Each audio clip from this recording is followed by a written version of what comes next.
I'm John Strum, and this is Real Talk MS.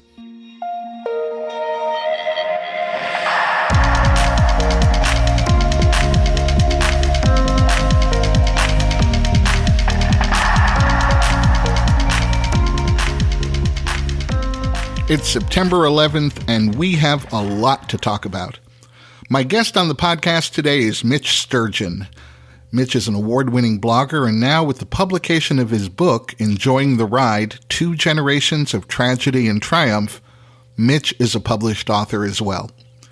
In 2001, Mitch was diagnosed with primary progressive MS, but his book is about much more than his MS journey. It's a story about a family that learns to literally roll with some pretty big punches that life throws at it. I found the book to be both inspiring and instructive.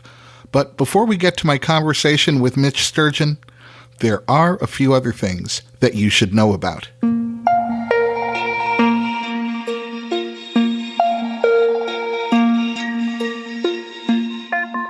A lot of you already know my story. If you don't, the very short version is that my wife Jean was diagnosed with secondary progressive MS in 1997. Her case was particularly aggressive, and in 2009 she required more care than I could possibly provide at home. And her doctors made a very strong case that she needed to be in a skilled nursing facility. And as Jean transitioned to a nursing home, I transitioned from being her full-time caregiver to being her advocate. By 2013, Jean had become nonverbal, and my role as her medical advocate became even more important. I was the one who would literally speak on her behalf. By 2016, Jean required more care than she could even find in a skilled nursing facility, and she was transferred to a subacute nursing facility. Now, subacute nursing homes are pretty rare. They're a step above a skilled nursing facility and a half step below a regular hospital. But as I talk to people, they sometimes wonder what it means when I say that I'm Jean's advocate. So I wanted to share a recent experience that I think does a great job of illustrating my role. It also illustrates a few realities about nursing homes in America. I visit Jean just about every day, and on this particular day, I walked into her room and I saw that the LED display on an electric pump at the foot of her bed was registering low, and the pump was emitting a beeping alarm. And even though there was a nurse standing in her room, it felt like I was the only one who heard this extremely annoying alarm. So I asked her nurse about it, and her nurse told me that the pump had been beeping and registering low since her shift began, which was about 3 hours earlier. But to quote her nurse now, the good news is that everything is okay. Well, color me a little crazy, but when I hear an alarm constantly beeping, I'm going to assume it's for some reason, so maybe something isn't okay. So I shared my concern with her nurse, and she told me that she really didn't know too much about these pumps, but she would get someone who did. So she returned a few minutes later with a guy who looked at the pump, heard the beeping, and told her that he didn't know anything about it either, but he did know the one employee at the nursing home who is an expert in these pumps, and he would find him. About 5 minutes later, the expert walked in. He looked at the pump, saw that it was reading low, and he heard the beeping. Now, I should also mention here that my wife Jean was in absolutely no discomfort during all of this, which is the only reason it's an entertaining story instead of a sad story. So the expert looked at the nurse, grabbed the plastic tubing that ran from the pump and continued under the sheets in Jean's bed, and gave it a slight pull. Well, the tubing was easy to pull out from under Jean's sheets because it wasn't connected to anything. He lifted the sheet to show us the other piece of identical tubing that ran from the pump ran to an inflatable cuff around Jean's left leg. It's there to promote circulation in patients who are bedbound. Now, the reason for the alarm became pretty obvious. There was no inflatable cuff around Jean's other leg. None at all. The expert looked at the nurse and told her that the alarm was going off because the tubing wasn't connected to anything.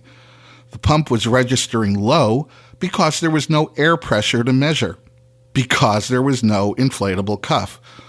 Well, after the expert left, I looked at the nurse and asked her that, considering the tubing was going nowhere except under a sheet and doing Jean no good at all, what exactly did she mean when she told me that the good news was that everything is okay?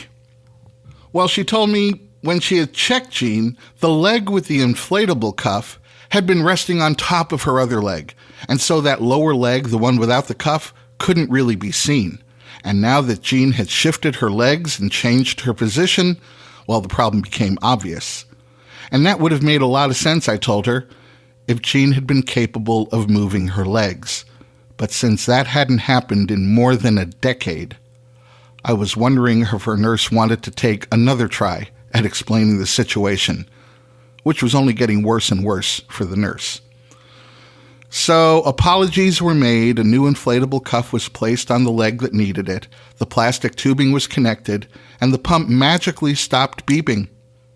A couple of minutes later, after the cuff had inflated, the LED display on the pump no longer read low, and now finally, to paraphrase Jean's nurse, everything really was great. So what does it mean to be someone's advocate? Well, it means holding healthcare professionals accountable. In the most comical no-stress situations like this one, and in the most critical high-stress situations that I'll spare you from listening to. After 9 years in 5 nursing homes, I've found that there are 2 types of people you'll find working in a nursing home. On the one hand, you'll find nurses, nurses' aides, respiratory specialists, and others who are committed to their work. These are the professionals who go the extra mile on behalf of their patients. These are the nursing home staff who see the patient that they're caring for, and they react to what they see. And then there's the other type of nursing home staff. These are the people who are working there because they've determined that this is the job that will pay them the most. And so it's the job that they take. And these people have the unique ability to be able to go through all the motions of doing their jobs without ever actually seeing the patient. I absolutely believe that if someone's hair was on fire, this type of nursing home professional would never see the flames. And unfortunately, this type of nursing home professional can frequently make up the majority. Now, the advantage that I have as Jean's advocate is that I only have one patient to think about, and I know everything about this one patient. I know her baseline blood pressure. I know that her body temperature runs slightly cooler. I know that her typical heart rate is, well, exactly where it should be. And when any of these things are different, when there's a change, I know I need to ask somebody about it and not accept a pat answer like, everything's great. And this is even a truer statement if you happen to be advocating on behalf of someone with multiple sclerosis. Because then I know that I have to teach the nursing staff that piling on blankets at night is going to overheat Jean. And that means something different and leads to different consequences when someone has MS and they get overheated. I know that in Jean's case, I need to request a fan at her bedside to augment the air conditioning in the nursing home because that's going to keep her as healthy as possible when the outside temperatures climb to 90, 95 degrees, and that happens too often during the summer in Southern California. Being Jean's advocate means reviewing Jean's medications with her nurses to be sure she's getting everything that she needs. It means advising the nursing home staff that I need to be contacted should there be any sort of change on any of these medications. Frequently, a well-meaning doctor won't be familiar with why Jean is receiving a particular medication, and they'll write an order to discontinue it. Well, sometimes it certainly can lead to negative and easily avoidable consequences. And I found this to be as true in a hospital as it is in a nursing home. When Jean moved from our home into skilled nursing and I no longer had to function as her full-time caregiver, I wondered a bit about what my role as her advocate was really all about. I've come to understand that my role allows me to achieve the 2 treatment objectives that I still have complete control over. to make sure that Jean is receiving the best possible care and to make sure that she's made 100% comfortable. And I wake up every day focused on doing what it takes to make sure that those two objectives are going to be met, one day at a time.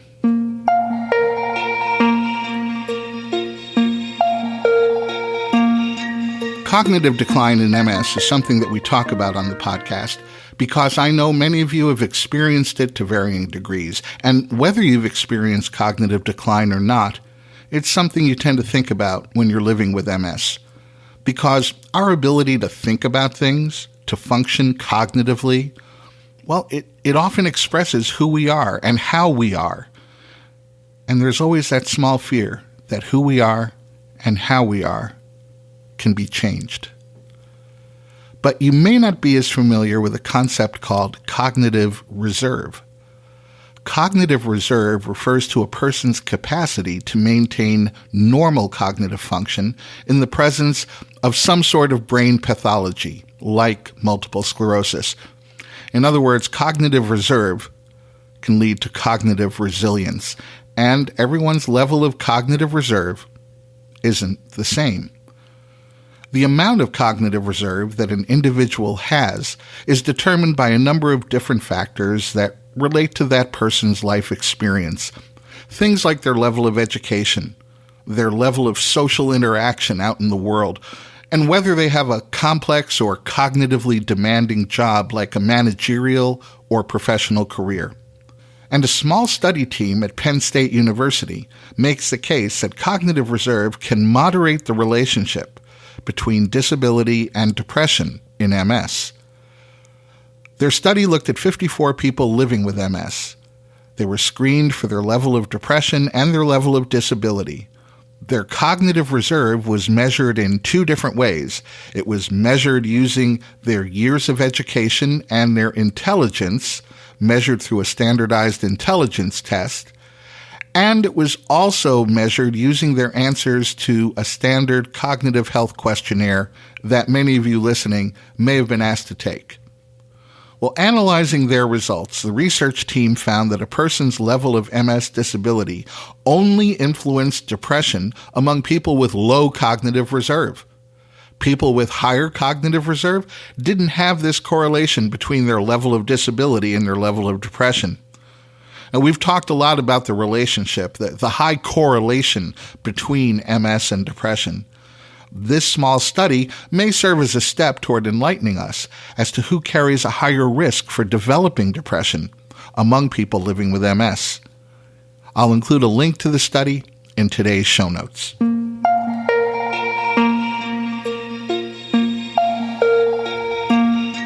In the United States, this week marks the return of the NFL, and for almost everyone, NFL stands for the National Football League. But when neuroscientists talk about the NFL, it's usually not about sports.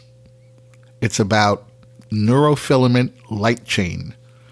Neurofilament light chain is a protein, and evidence shows that the levels of neurofilament light chain are increased in the blood and cerebrospinal fluid of patients with MS.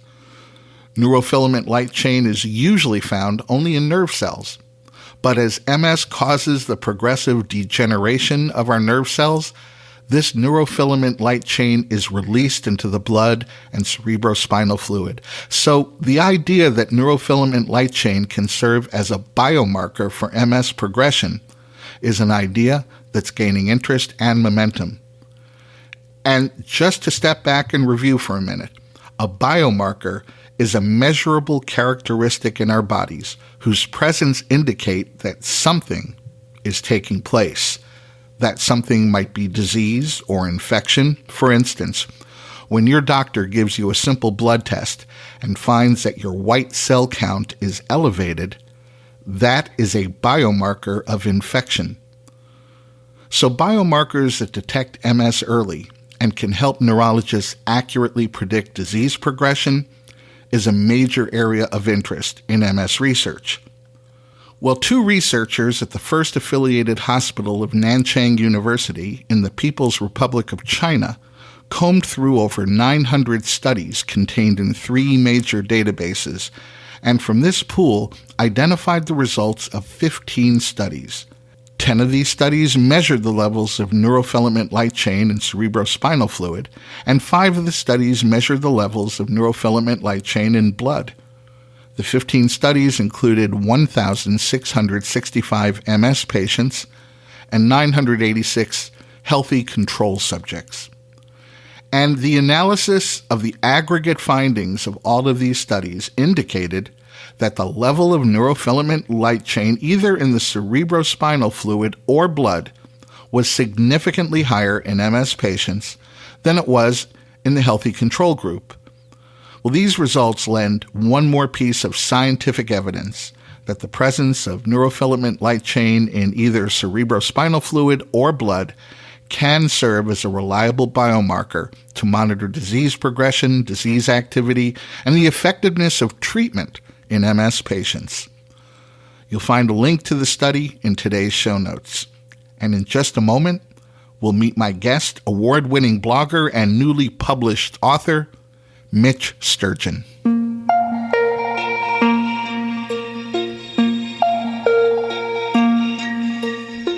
Mitch Sturgeon is an award-winning blogger, and now with the publication of his book, Enjoying the Ride, 2 Generations of Tragedy and Triumph, Mitch is a published author as well. In 2001, Mitch was diagnosed with primary progressive MS. He was 35 years old at the time, and that was the same age that Mitch's mother was when she took a fall that left her a quadriplegic. Mitch's book is more than just a reflection of his MS journey.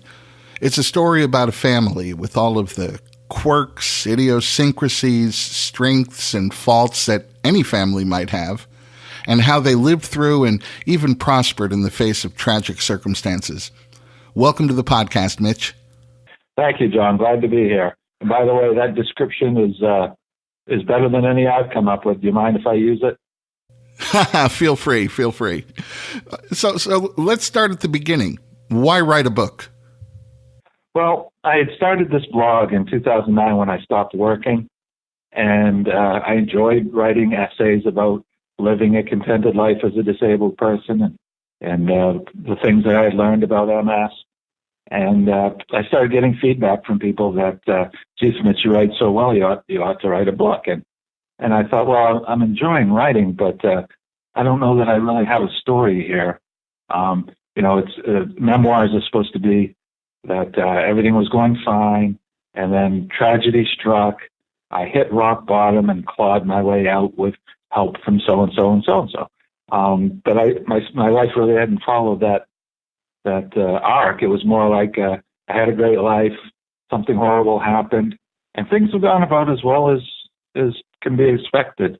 So I didn't think I really had a book there, but then I started thinking about the relationship between what I'm going through, excuse me, and what my mother went through. And then that started to sound like it might be an interesting read for people to think about the coincidences between my mother and I, and everything that I learned growing up with her, and how closely my life is now resembling hers. So I decided that there might be a story there, and I dove in. It took me about 4 years to get comfortable with putting out a product that I thought I could be proud of. Well, you mentioned your mother's story, and that was really the first thing I kind of wanted to dive into. In the first part of your book, you talk about your mother's story and how the accident that left her a quadriplegic changed things at home, but not as many things as some people might think. And that was really largely due to your mother managing her disability with just an amazing combination of strength and courage and grace. How do you think that influenced how you're managing life with MS today? I think it had everything in the world to do with it. I've got some other advantages that we can touch on later, but just the basic, I don't know how much of it is inherited traits from my mother, and how much of it is what I learned from interacting with her and watching her. But it made all the difference in the world that I had this role model, as you described, that somebody that that didn't accept their disability as something to hold them back, but just another, another challenge to overcome. And she made it her, everybody goes at these things a little bit differently. She made it her goal in life to be, I think, at least to be as useful as she could possibly be. So she became, she was a mother, a super mom. She took care of my father. She took care of me and my brothers, and that brought her great joy. And sometimes we wondered why, Mom, why don't you, put your energies towards something, for yourself? And that just isn't where she was. What she wanted to do was be as helpful and useful as she could, and that's what made her happy in life. Now, I'm not quite that way. I'm not quite that generous. I've got a lot of those traits, but just the idea that that she took the disability on. She didn't complain. She did, she made herself as much as she could. I couldn't have asked for a better role model. And of course, I didn't realize at the time just how appropriate these lessons would be. But boy, I sure realize it now. I can imagine. Now, I mentioned when I introduced you that you were diagnosed in 2001, and in the book you write about how that process was, anything but straightforward. It took a few twists and turns, and I think that's something that, I know a lot of our listeners can relate to. Can you talk a little bit about your appearing, disappearing, and appearing again MS diagnosis? Sure. So I started an exercise program one winter in my basement on a treadmill, and I just noticed that my left foot was going slap instead of quietly going from heel to toe like my right foot. I didn't think a lot of it, but when spring came in northern Maine and the snow eventually melted, so April, May, I took my exercise program outside and started jogging, and sure enough, that slapping problem was still there, and it caused some shin splints. So I said, well, I haven't been to the doctor in a couple of years, so I'll schedule a physical and mention this to the doctor. So when I did that, between the time I made the appointment and the time I went to the doctor, I learned that a friend of mine, an associate of mine, had come down with MS, and he had gait problems. So I thought, well, I've got to at least mention MS to my doctor. So when I went to the doctor and we talked about things, and I said, is it possible that it's MS? And he said, sure, it could be. So let's get you an MRI. So we got an MRI, and it came back with 1 or 2 lesions on my brain. And this doctor said, there's a good possibility you have MS. And but you've got to go to the neurologist to get a firm diagnosis. So, I really didn't, other than that one mention of my associate who had MS, I really didn't know what I was in for. So I said, so if it is MS, what do you think my prognosis is? And he said, he paused, and I had to drag it out of him. He says, you've probably got a good 20 years left. And I thought, oh my goodness, I've just been given a death sentence, albeit a delayed one by 20 years, but this is just horrible. So I grabbed my wife and we went and sat by the ocean. And just before we went there, she had printed out a bunch of information about MS. And pretty soon we realized that, that what the doctor said was absurd, and that, a lot of people get MS and live full lives and so on and so forth. So I went through a few hours of hell, and before I realized that things might be okay. And then I went to a neurologist, and the neurologist said, oh my goodness, I can't believe that doctor even mentioned MS. That's so unlikely. I'm sure it's something, less dire than that. And so I just went, we just watched things, and maybe a year went by, and things slowly got worse. That little slapping became a limp, and then both legs started getting tired. And eventually I found another neurologist, and he did an MRI of the cervical spine instead of just the brain. And boy, that's where, with primary progressive MS, it's a common spot for your lesions to light right up in the cervical spine. And that's when I realized that I had MS, and that, I was diagnosed immediately with primary progressive MS. And then the thing about the doctor saying you have a good 20 years left, I think today that I probably misunderstood him. I think he probably said you have 20 good years left, which is, there are some studies that show that after about 20 years, people with MS develop secondary progressive. So I think in his own way, he was trying to tell me that things weren't going to be bad, at least for a long while. But I misunderstood him and put myself through quite a time. But I know that as you inferred, that so many people getting a diagnosis of MS is anything but a straightforward process. So, so I had this confusion, but I was diagnosed within a year and a half of speaking to a doctor about it the first time, and I know lots of people have gone a lot longer seeking that diagnosis or dreading that diagnosis.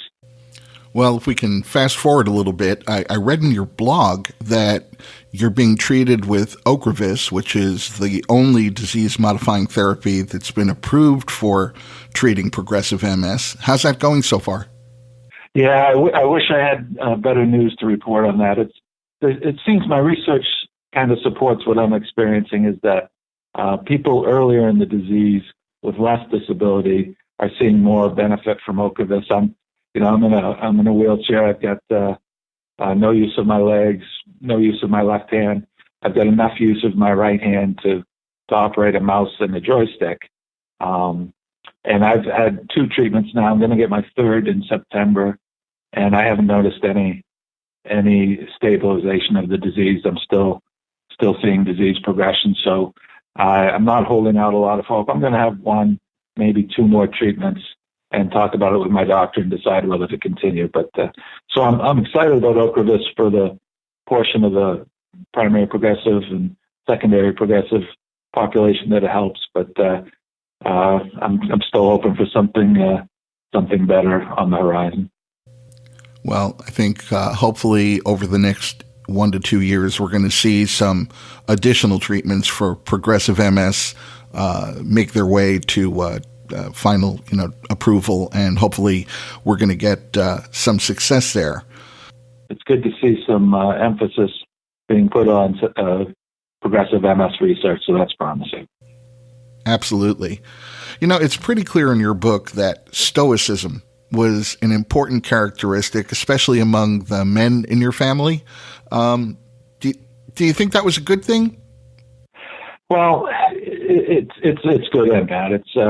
It's helped me ride out a lot of the emotional turmoil that maybe I would otherwise have experienced. And maybe, I've had this awakening as I was an engineer and a businessman, and I was pretty focused on my career before my diagnosis, and my stoicism kind of fed into that. But I've softened up since I stopped working.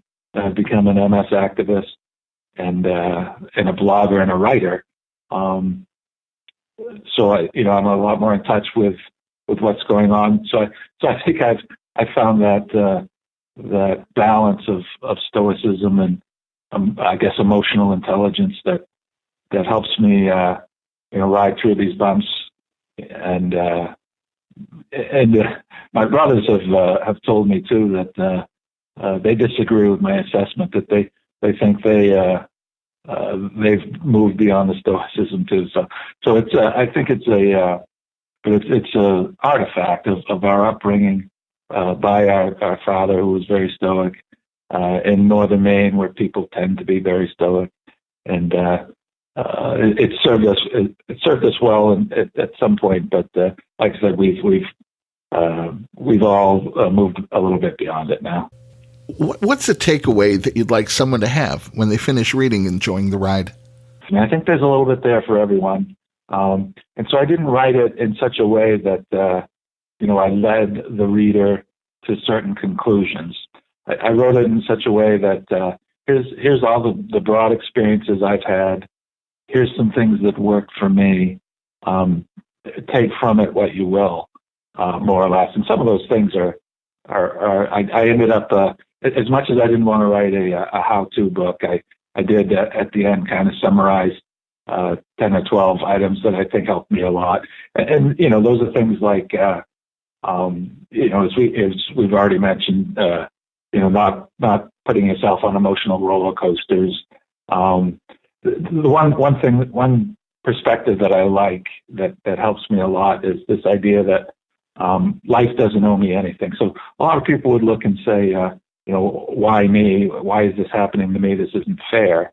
But I've grown to accept that life doesn't owe me anything. I've got this concept of that we're all living on bonus time, if you will. So the likelihood of any one of us ever being born was so unlikely. Every one of our ancestors had to live to the age of reproduction without getting eaten by saber-toothed tigers or hit by asteroids and all that. So the very fact that you were born is a bit of a miracle. So anything after that is just bonus material. Yes, that's a little concept that I like to bring around. And then things like staying connected with other human beings, remaining inquisitive, just having gratitude for everything that is good in your life. I've got a lot of good things in my life, and frankly, I wouldn't trade my life for anyone else's, because everybody's got something, and it's not always visible. My something is highly visible, but so I have a lot of gratitude for everything that I have, and that helps carry me through. So a little bit of everything, a lot of messages in there, and I just hope that everyone that reads it, finds some things that they can draw upon, whether they've got MS, some other chronic disease, or just for their daily struggles. Well, sure. I think everybody is everybody has their own ride, if you will. And I think your book is absolutely on point in terms of dealing whatever that ride happens to be. But you mentioned it was a result of 4 years of effort to write the book, and then the whole process of actually getting it out. Now that that's starting to appear in the rearview mirror a little bit, what's next? That, my friend, is a good question. And I've been asked it a lot. I haven't felt the itch to start a new book project yet. I'm having so much fun, frankly, rolling this book out right now. I've had a couple of very successful launch parties. I've done interviews for newspaper, television, podcasts like yours, and it's a lot of fun to finally get the product out there and start talking about it. I'm sure that I'm going to remain an MS advocate. I'm sure I'm going to maintain my blog, Enjoying the Ride, and we'll just see if I get the itch. Maybe when some of this dies down and the winter doldrums set in, maybe I'll have some time to see if I'm going to get creative and become an author, or I would find no disappointment, no shame in having this be a one-off. That I wrote a book as part of my advocacy business or endeavors, and that might be the case too. So I'm still going to be active in the MS world, the disability world. What form that will take, not quite sure yet. Well, I'm sure you're going to find a way, whether it's, as you mentioned, continuing your advocacy efforts. The best thing I loved about what you just said was that right now you're having fun. And after putting in all of the incredible effort that it takes to put a book together, to write a book, the effort, the discipline, no easy feat for anyone. Afterwards, to be able to enjoy the process of getting it out there, being able to talk about it and have people react and respond to it, I'm glad you're enjoying the ride.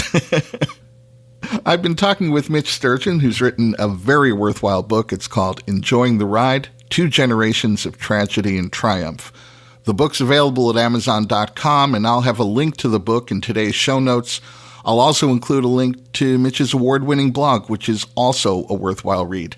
Mitch, thanks so much for taking the time to talk with me today. It was a pleasure. Thank you, and thank you for everything you do for the MS world, John. Well, that's going to wrap up this episode of Real Talk MS. If you haven't subscribed to the podcast, you might want to do that today.